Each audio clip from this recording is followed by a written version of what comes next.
네, 오늘은 루돌프 슈타이너, 그가 1차 세계대전 중에 했던 강연 기록들을 좀 살펴보겠습니다. 1916년이니까요, 정말 격동의 시기였는데 그때 인류 진화나 시대를 움직이는 어떤 보이지 않는 힘, 이런 이야기를 했더라고요. 상당히 흥미로운 지점들이 많습니다. 네, 맞아요. 이번에 저희가 좀 깊게 볼 부분은 특히 그 고대 그리스랑 로마, 이 정신적 유산이 오늘날 우리 사고방식이나 사회에 어떻게 남아있는가, 그리고 또 물질주의가 심해지는 이 시대에 슈타이너가 말했던 정신과학적 통찰, 이게 왜 중요할까? 이걸 좀 파헤쳐 보려고 합니다. 그리고 재밌는 게 슈타이너 본인은 원래 강연 기록 남기는 걸 별로 안 좋아했대요. 근데 이제 오류가 있는 기록들이 막 돌아다니니까 결국 부인 마리 슈타이너를 통해서 좀 체계적으로 관리하게 된 그런 배경도 있습니다. 아, 그렇군요. 그럼 바로 본론으로 들어가 볼까요? 슈타이너는 고대 그리스를 정신적인 이상 그리고 상상력이 아주 풍부했던 시대 이렇게 묘사하죠. 뭐 소크라테스, 플라톤, 아리스토텔레스 이런 철학자들이 딱 떠오르고요.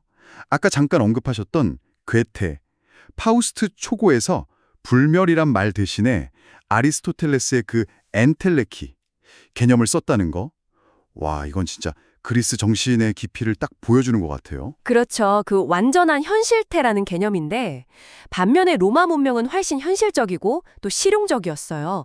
법률체계, 정치체계 만드는 데 집중했고 상상력보다는 어떤 논리, 감정 이런 것들의 언어와 문화를 이끌었다. 이렇게 슈타이너는 분석합니다. 아, 그래서 지금도 법률이나 행정용어 보면 라틴어 기반이 많잖아요. 네네, 그 영향인 거죠. 옛날 유럽 상류층 교육에서 라틴어가 중요했던 것도 다 그런 이유고요. 로마는 질서, 현실 적용, 약간 이런 대비가 되네요. 근데 이 두 흐름이 르네상스 시대에 다시 한번 이렇게 교차하는 게 또 재밌어요. 라파엘로의 아테네 학당 그림 있잖아요. 그 중심 인물이 플라톤이랑 아리스토텔레스냐, 아니면 베드로랑 바울이냐, 이 해석 논쟁 자체가 그리스 철학이랑 기독교 정신이 어떻게 만나는지 보여주는 장면 같기도 하고요. 맞습니다. 슈타이너는 바로 지금 우리 시대, 이걸 이제 제5 포스트 아틀란티스기라고 불렀는데요. 이 시기가 바로 그 로마적인 영향력에서 좀 벗어나서 새로운 정신적 인식을 키워야 할 때다 이렇게 봤습니다. 하지만 이게 그냥 쉽게 되는 건 아니라고 또 경고를 하죠. 인류가 두 가지 아주 강한 유혹에 빠지기 쉽다는 거예요. 하나는 과거의 영광에 막 집착하게 만드는 루시퍼적인 힘, 또 하나는 아주 차가운 물질주의, 추상적인 사고로 이끄는 아리만적인 힘, 이 사이에서 균형을 잘 잡아야 한다 이런 얘기를 합니다. 루시퍼와 아리만, 이 힘들이 좀 더 구체적으로 와닿게 예를 들어 주실 수 있을까요?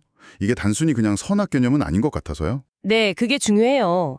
선악이 아니라 양극단의 경향성 같은 건데요. 예를 들면 서구 문화는 감각세계, 실용주의, 다윈주의나 공리주의처럼 아리만덕인 경향으로 가기 쉽고 반대로 동양 문화는 죽음, 악, 고통 이런 문제에 너무 깊이 파고들면서 현실에서 좀 멀어지려는 그런 루시퍼적인 경향을 보일 수도 있다 이렇게 분석을 해요.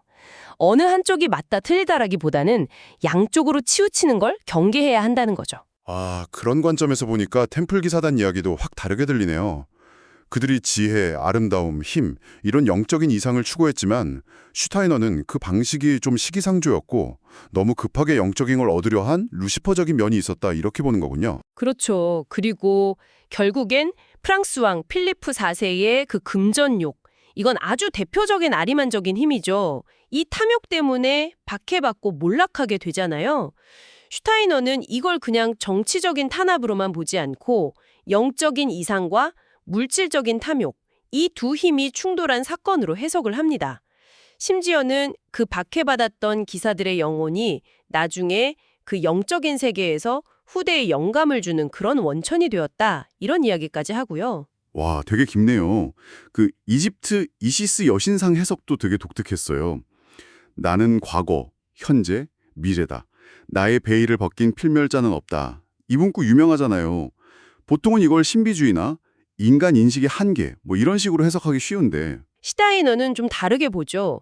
이시스의 베일은 인간은 지혜를 알 수 없어. 이런 뜻이 아니라 그녀가 시간의 비밀을 품은 아주 신성한 존재이기 때문에 경외심을 표하면서 가려져 있을 뿐이다. 이렇게 해석해요. 그러니까 알 수 없음의 문제가 아니라 경외해야 함의 문제라는 거죠. 지식에 대한 태도를 다시 생각하게 만드는 것 같아요. 한편으로는 그 동시대 중국 학자였던 쿠흥밍의 경고도 소개가 되잖아요.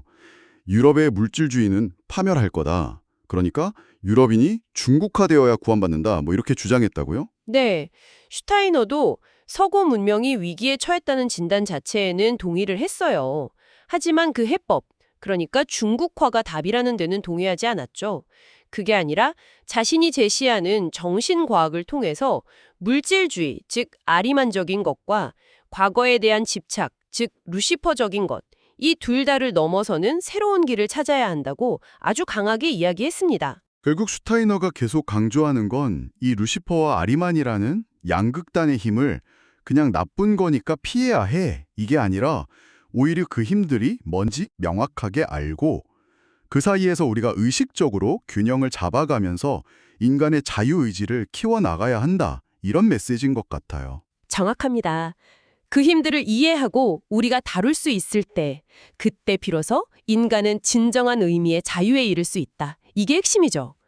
오늘 슈타이너의 통찰을 따라가 보니까 역사를 그냥 표면적인 사건들로만 볼 게 아니라 그 이면에 있는 더 깊은 정신적인 흐름이나 힘들의 관점에서 보게 되는 것 같습니다. 네, 오늘 저희가 나눈 이야기들이 여러분께도 좀 생각할 거리를 던졌기를 바랍니다.